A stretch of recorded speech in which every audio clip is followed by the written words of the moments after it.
안녕하십니까 여러분. 오늘 이 시간 28전쟁 7번째 시간으로 오늘은 특별히 어떤 것을 다룰 거냐면 결국 아까 전 시간을 걸쳐서 여러 가지를 다뤘지 않습니까? 뭐 기독교도 다루고 기독교도 다루고 이제 유대교도 다루는데 사실 이 현재 28전쟁 그 중심에 있는 또 하나의 축인 이슬람교에 대해서 한번 이야기하고자 합니다. 이슬람교를 모르고서 현재 28전쟁을 설명한다는 건 사실 불가능하죠.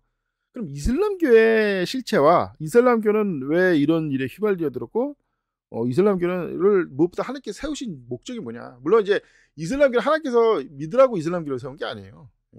당연히 믿는 거는 주 예수 그리스도를 우리 구주로 믿는 게 하나님께서 원하는 거지만 이슬람교는 어차피 하나님 대적할 쓰레기들이 온 세상 천지지 않습니까?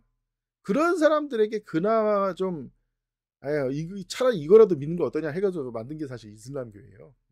그러니까 이슬람교 믿는다 구원받는 게 아니라 그래도 로마 카톨릭이라든지 유대교 같은 그런 개쓰레기 짓해서 저주받는 건 좀 피해 보는 게 어떠냐. 그래서 사실 이슬람교의 특징이니까 왜 이슬람교가 확산되는 거예요. 첫째는 이슬람교가 상대적으로 도덕적이에요. 물론 기독교에 비해서는 엄청나게 타락하고 쓰레기 종교지만 그래도 뭐 이 로마 카톨릭이라든지 나치라든지 뭐 이런 애들보다 훨씬 낫지 이슬람이.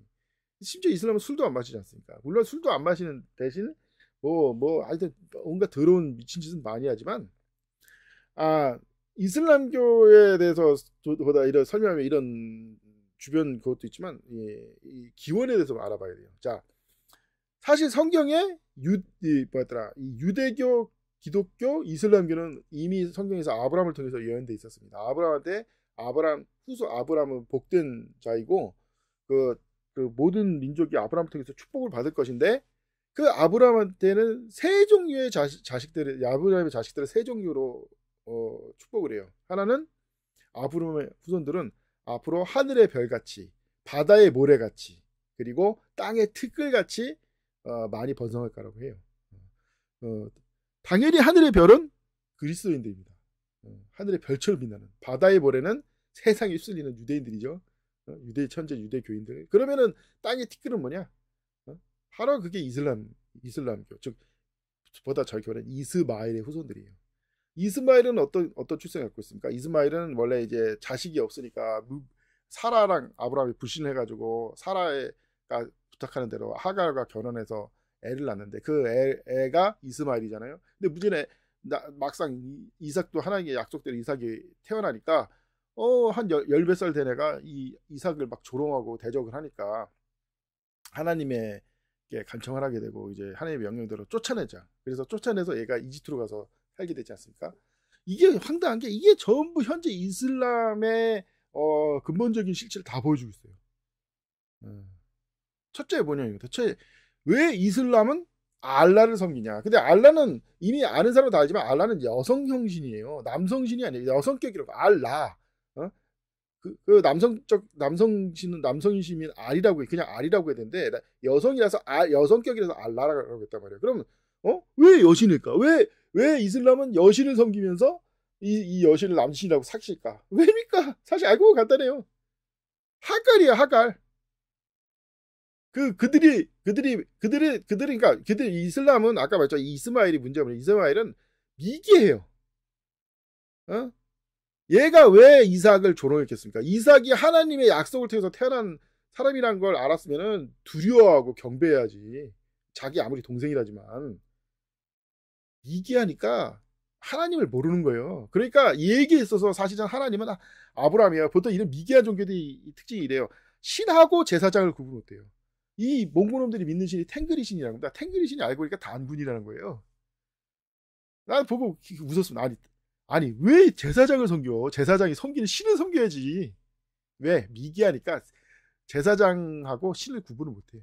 근데 문제는 또 맞아 아브라함한테 맞아 쫓겨났으니 나중에 하갈이 아브라함 역할을 하잖아요. 그러니까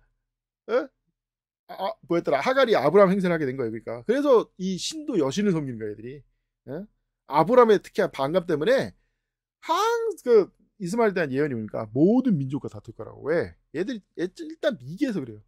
이삭처럼 얘들이 불쌍하다고 들어와서 살게 해주면 고마운 줄 모르고 지 주제를 모르고 다 엉겹고 다 모독하고 어떤 깎아내리려고 한다고. 기회만 있으면 칼로 찌르려고 한다 이 새끼들이. 그래서 모든 민족과 다투게 되는 겁니다. 이슬람은 친하게 지는 민족이 없어요. 친하게 지는 그 나라가 없고. 물론 예외가 있지. 약할 때는 아주 굽신거리고 착하게 지내지. 강해지면 강해진 이슬람하고 친하게 지는 민족이 있습니까? 강한 이슬람이 나라를 지배하고 있는데 동등하고 대등하게 뭐 교류하는 게 없냐 이거예요. 근데 물론 이런 문제가 많은데, 이런 한심하고 문제가 많고 뭐 여자를 노예화시키고 뭐 이런 더러운, 그래서 가족 관계도 개판인 게 다 이 미개해서 그런 건데, 하지만 한 가지 장점이 있습니다. 뭐냐?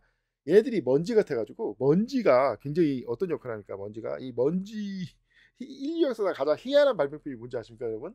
다이너마이트예요. 왜냐? 멀쩡하게 잘 터지는 니트오 그리스라는 폭약에다가 먼지를 섞은 게 다이너마이트예요. 뭐 규소라고 유식한 말을 쓰기도 하지만, 그러니까 멀쩡하게 달 터진 게 안 터져. 막 때려도 안 터져. 대신에 심지에다 불을 붙이니까 그때 터져. 그러니까 그냥 보기에는 잘 안 터지는 것 같죠. 실제 실상에는 심심한 터져가지고 막 사망자가 나오던 무기, 그 폭약을 안전하게 쓸 수 있게 되고, 그걸 보고 TNT라, 바로 로맨상의 기원이 그 TNT예요. 다이너마이트. 자, 이슬람이 하는 역할이 이거예요. 왜 요즘 이거만 그래? 왜 희한하게도 뭐 아라라산이니 그런 주요 유적, 지금 왜 주요 성지가 다 이슬람이 지배하고 있습니까? 간단해요. 이슬람 애들이 예루살렘을 지배한 지 1000년이면 동안 한 게 뭐가 있냐 이거예요. 예루살렘이 없는 애들도 십자군 전쟁을 일으키고 막 제3제국 한다고 난리치는 판에 아무것도 안 하는 거야. 그러라고 한 거예요. 사실은 아무것도 안 하니까 그게 좋아서. 그러니까 안정화되는 거 아니에요. 난리치지 않고. 그러니까 결론은 뭐냐? 지금 이 아까 말했죠, 미국식 기독교 미국인, 머리에 똥만찬 미국인들하고 마귀 들린 유대인들이 예루살렘에 성전을 세우는 것 자체가 하나님 뜻이 아니에요. 하나님께서 성전 세우지도 말고 사고 좀 치지 말라고 아예 예루살렘을 이슬람교한테 넘겨준 거라고. 그게 이슬람의 역할인데 왜 그런 하나님의 뜻을 거역하고 이슬람을 대적하고 성전을 탈환했다고 저 난리냐 이겁니다. 마귀 들린 거예요. 마귀 들려서 이 성경을 몰라서 저런 짓을 하는 겁니다. 여러분, 어떻게 하면 지옥에 안 가는지 아십니까? 그것은 사실 간단합니다. 지옥에 가는 이유는 사람이 죄를 져서 벌을 받기 위해서 가는 겁니다. 즉, 죄를 하나도 안 지으면 지옥에 갈 일이 없습니다. 그러나 그렇게 해서 지옥에 안 갈 수 있는 분은 오직 하나님의 아들 예수 그리스도밖에 없습니다. 그래서 예수님께서는 모든 사람을 구원하기 위하여 십자가에 죽으셨고 그 피로 모든 죄를 대속하였습니다. 이제 누구든지 예수님을 하나님의 아들로 다시 살아나신 자신의 구주로 믿으면 죄사함을 받고 지옥에 가지 않고 영생을 얻습니다. 이러한 축복을, 하나님의 축복을 여러분이 받길 바랍니다. 지금 이 순간 예수 그리스도를 자신의 구주로 믿으십시오. 그러면 죄사함 받고 구원을 받고 영원히 지옥에 가지 않습니다.